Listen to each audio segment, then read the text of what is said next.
Distinguishing the truth from the false. Xiefeng. When I was young, I followed my parents to the fields to weed. The wheat was less than 3 inches tall, the field a lush green, seemingly without any weeds growing amidst it. Yet, my parents bent over, carefully pulling out the weeds one by one, while my task was to move the uprooted weeds away from the wheat field and pile them together. Once, while observing the neatly stacked weeds, I thought I discovered a mistake made by my parents. With a proud yet reproachful tone, I called out to my mother, "Mom, you've mistaken the wheat for weeds. Bring it here, let me see." My mother responded. Excitedly, I brought the uprooted wheat to show my mother, aiming to prove her wrong. However, without even looking at it, my mother said to me, "Compare it to the wheat growing in the field. See if it truly is wheat." I compared it repeatedly, but I was still convinced that what she had uprooted wasn't grass but indeed wheat. "Mom, I am sure what you've pulled out is wheat." My mother then, with a gentle smile, had me squat down and said, "Look, this grass is called barnyard grass. It looks almost like wheat, but upon careful observation, there are differences. The color of barnyard grass is slightly darker than wheat. Its leaves are a bit wider, and when you touch it, its leaves are not as soft as wheat. This barnyard grass has a stronger vitality than wheat.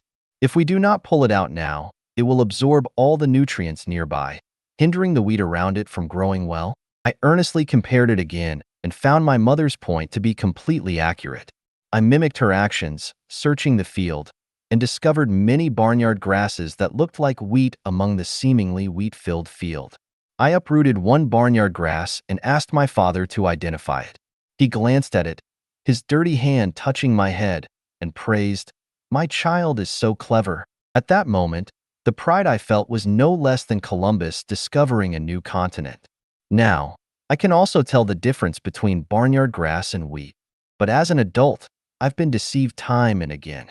Why cannot I distinguish between the wheat and barnyard grass among people? Bull can distinguish between horses, identifying the outstanding ones among the many, discerning which are inferior, which are good runners, and which are exceptional.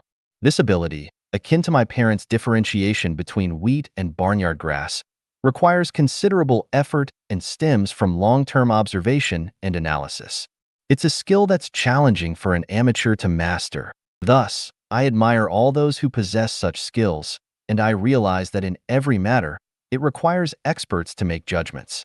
The flamboyant words of novices not only create confusion but also distort the truth, making it difficult to distinguish between true and false, right and wrong.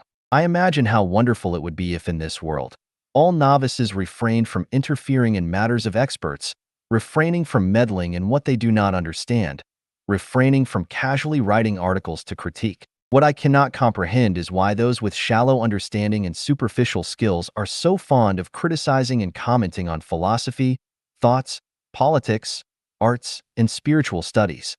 Without deep expertise or unique talent, how do they comprehend the deeper truths?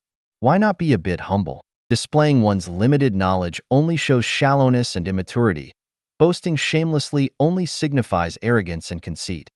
Unconditionally affirming or denying only reflects ignorance and foolishness. Denying the greatest creator is due to dull spiritual perception. Negating deities is because of worldly eyes. Not acknowledging other spaces is due to ignorance about non-material and negative universes. Human understanding of the mysteries of the universe and life is quite limited, so why deny it? Our vision, our hearing, are confined to a relatively narrow and limited area, but through perception, we have the capability to transcend these limitations and enter an infinitely vast space. With such a beautiful future, why not explore? Why not pursue? I see that human society is filled with isolated lakes that do not connect to rivers and oceans. Christianity, Buddhism, Islam, Taoism, science, they're like individual lakes. Evolution, the Big Bang Theory, genetic studies, socialist theories, capitalist theories, democratic theories, human rights theories, and more, they're like drying up small ponds. Why not connect them to understand and contemplate? In his book, Morals, Naked Ape, physicist Mr. Jam Kaming vividly likened this situation to studying the elephant's toenails, legs, tail, ivory, ears, without anyone truly studying the entire elephant. If there were someone studying the entire elephant, those studying just the toenails or tail would sneer. What? I cannot even figure out the elephant's toenails thoroughly, and you claim to understand the entire elephant? The fable of the blind men and the elephant tells us that if we confine our thinking to what we've touched and cling to our biases, we'll never understand the complete picture of the elephant.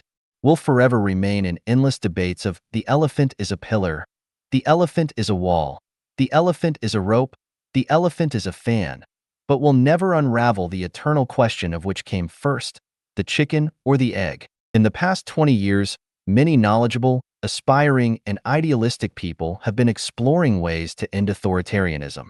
However, very few have explored from the perspective of studying the entire elephant.